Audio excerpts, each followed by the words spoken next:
즉 내면의 힘이 운명의 힘보다 더 강해야 한다는 것입니다. 당신은 내면의 생각 전환이 당신의 운명을 다른 길로 이끌 수 있다는 것을 알아야 합니다. 자만하지도 말고 열등감에 빠지지도 말아야 합니다. 어떤 사람들은 인생에서 좌절을 겪을 때 그들의 반응이 극도로 자만하게 됩니다. 그들은 모든 것을 받아들이지 않고 항상 방어적이며 자신을 감추고 있습니다. 왜냐하면 그들은 부모와 매일 싸우며 자랐기 때문입니다. 어떤 사람들은 완전히 복종하고 열등감을 느끼며 나는 안 돼, 나는 모든 것을 뒤로 물러나야 해 라고 생각합니다. 이 두 가지 모두 적절하지 않습니다. 우리는 평등하고 사랑이 넘치며 탐구하고 타인을 믿어야 합니다. 당신은 사랑받고 있습니다. 이것은 심리 치료를 할 때 가장 자주 사용되는 영어 문장입니다. You are beloved. 당신은 사랑받는 사람입니다. 당신이 사랑받는 사람일 때 다른 사람의 시선을 정상적으로 바라볼 수 있습니다. 아이들을 차별 대우하는 엄마입니다. 이 점에서 부모는 무감각해요. 부모는 자주 나는 모두 똑같아. 내 첫째, 둘째, 셋째 모두 똑같아 라고 생각합니다. 하지만 사실 모두 똑같은 걸까요?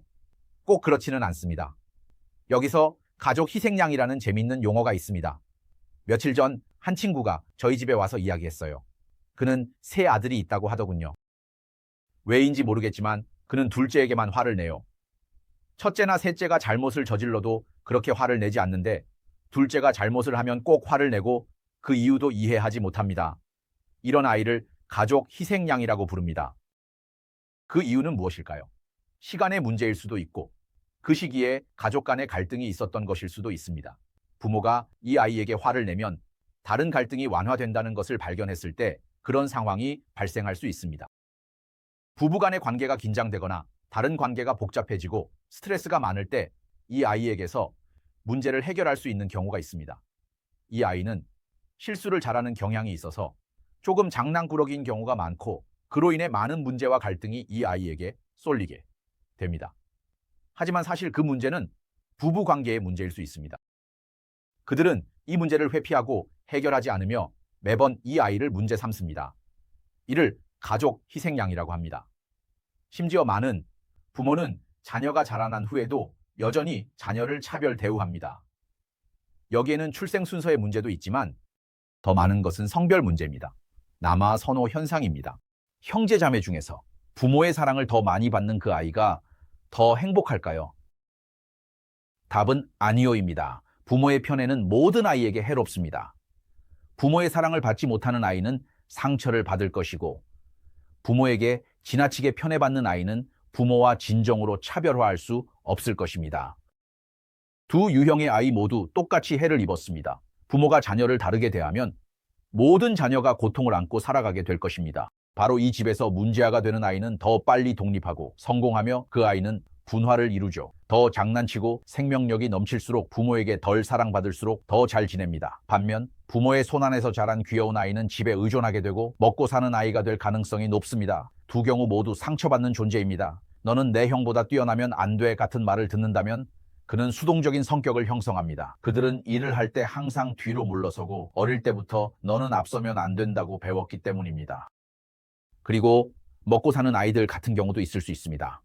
이 두 경우 모두 상처받는 존재입니다. 만약 어떤 사람이 항상 강조받는다면 너는 내 형보다 뛰어나면 안 돼, 그보다 더 잘하면 안 돼 말을 듣게 되면 그는 수동적인 성격을 형성해요. 그들은 일을 할 때 물러서고 어릴 때부터 너는 앞서면 안 된다고 배웠기 때문이죠. 그리고 너는 형의 주목을 빼앗으면 안 돼 듣습니다. 구원은 자신의 인생의 예언자가 되는 것입니다. 아, 너는 형의 주목을 빼앗으면 안 돼. 이런 식으로요. 만약 당신이 이런 부모를 만난다면 우리가 할 수 있는 구원의 방법은 바로 자신의 인생의 예언자가 되는 것입니다. 우리는 자신의 인생을 재정의할 수 있습니다. 나는 할 수 있다로 문장을 시작해야지. 나는 원하지 않는다로 문장을 시작하면 안 돼.